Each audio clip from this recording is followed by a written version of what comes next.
Fire service আনুমানিক আগুন লাগার প্রায় 1 ঘন্টা পরে আসছে। আমি যেটা মনে করি সেটা পরিকল্পিত আগুন ধরানো। আগুন এখনো চলছে। কয়েক হাজার কোটি টাকা ক্ষয় করতে হবে। প্রথম অবস্থায় আপনার আগুন লাগছে প্রায় 1:30টার দিকে, 1:30 থেকে 2টার মধ্যে আগুন লাগছে। প্রথমে লাগছে আপনার ওই যে ওই পাশে 3 নাম্বার গেটে, ওইখান থেকে শুরু করে আস্তে আস্তে আস্তে আস্তে তারপরে 2য় নাম্বার গেটে আসছে। এখানে হচ্ছে গার্মেন্টসের ওই গার্মেন্টসের যে এক্সপোর্টের মাল থাকে এইখানে। এরপরে এইখান থেকে আস্তে আস্তে এই কেমিক্যালের মধ্যে এখন পর্যন্ত এই পর্যন্ত এসে পড়ছে।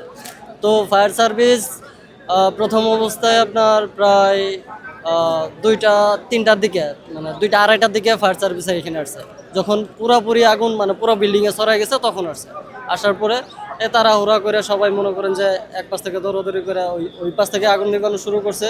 এখন পর্যন্ত মানে এই পর্যন্ত আসছে আর কি। 2:30টার দিকে আগুন লেগেছে, আপনি বলতেছেন 1:30 থেকে। আমি এইখানে 1:30টা বাজে আগুন লাগছে। আমি তো শুরু থেকেই এখানে 1:30টার সময় আগুন লাগছে। সর্বপ্রথম আগুন লাগছে ওই পাশে 3 নাম্বার গেটে, 1 নাম্বার গেটে, এক্সপোর্টের 1 নাম্বার গেট থেকে শুরু করে ওইখানে প্রথমে অল্প একটু আগুন লাগছিল। অল্প একটু আগুন লাগাতে ওইখানে প্রথম কেউ খেয়াল করে নাই, মানে গোডাউনের ভিতরে, আজকে তো বন্ধের দিন, গোডাউনের ভিতরে প্রথম কেউ খেয়াল করে নাই। পরে আস্তে আস্তে আগুনটা যখন বড় হয়েছে তখন খেয়াল করছে। খেয়াল করার পরে আস্তে আস্তে ওই 1 নাম্বার গেট থেকে 2 নাম্বার গেটে আসছে, যেখানে আপনার গার্মেন্টসের মালামাল থাকে। ওইখানে যখন বড় হয়েছে তখন ফায়ার সার্ভিস কল করা হয়েছে। তখন প্রায় আপনার আনুমানিক 2:30 কিংবা 2:30 অথবা 3টা এরকম হবে। ফায়ার সার্ভিস আনুমানিক আগুন লাগার প্রায় 1 ঘন্টা পরে আসছে। মানুষের ক্ষয়ক্ষতি বলতে সবাই তো ভিতরে তেমন কেউ ছিল না।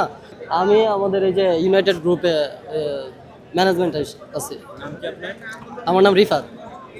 আমি এখানে আগুনটা প্রথম লাগছে সম্ভবত 1:30টার দিকে। আমার অফিস থেকে যখন ফোন দিয়েছিল তখন আমাদের এখানে অনেক মালামাল আছে, প্রায় 50 কোটি টাকার মালামাল আমাদের আছে হেলথকেয়ার ফার্মাসিউটিক্যালে।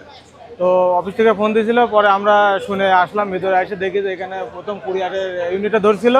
কুরিয়ার থেকে সূত্রপাত হয়ে মানে দ্রুতই এদিকে কেমিক্যাল গোডাউনে ছড়ায় যায়। আর বিশ্বাস এটা পরিকল্পিত, না হলে এত দ্রুত আগুন, এর আগেও তো 16 সালে কুরিয়ারে ধরছিল, এইভাবে আগুন ছড়ায় নাই। এটা আমি যেটা মনে করি সেটা পরিকল্পিত আগুন ধরানো। আগুন এখনো চলছে। মানে কত টাকা ক্ষয়ক্ষতি হয়েছে বলে আমাদের এটা কয়েক হাজার কোটি টাকা ক্ষয় করতে হবে। এখানে কতগুলো কোম্পানি রয়েছে? এখানে কয়েকশো কোম্পানির মেটেরিয়াল আছে, কয়েকশো কোম্পানি, গার্মেন্টস দিয়ে, কেমিক্যাল দিয়ে, ফার্মাসিউটিক্যাল দিয়ে। ধরনের প্রোডাক্ট বা কি কি এখানে গার্মেন্টসের সুতা থাকে, র মেটেরিয়াল থাকে, গার্মেন্টসের মেশিন থাকে, ফার্মাসিউটিক্যালের র থাকে, মেশিন থাকে, এমনি আছে কমার্শিয়াল আইটেম থাকে, কিছু সব জাতীয় আছে। হ্যাঁ, আপনাদের কোম্পানির কি নাম কি? Healthcare pharmaceutical. কত টাকার মালামাল ছিল বলে আমাদের আশা করছি মানে মিনিমাম 30 থেকে 40 কোটি টাকার মাল ভিতরে আছে। আপনার নাম কি?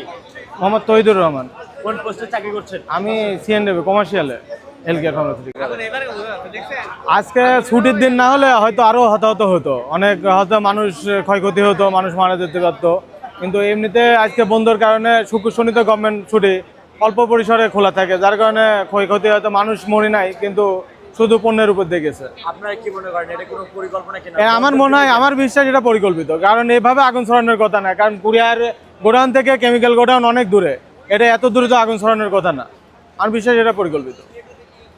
বন্ধের দিনেই কেন হয়ে গেল? হ্যাঁ, এটা বন্ধের দিনে কেন হলো, এটা আমার সবারই প্রশ্ন একই, বন্ধের দিনে কেন হলো। ওটা অন্য দিনে হলে তো এতভাবে দ্রুত ছড়াইতো না, মানুষজন ছিল।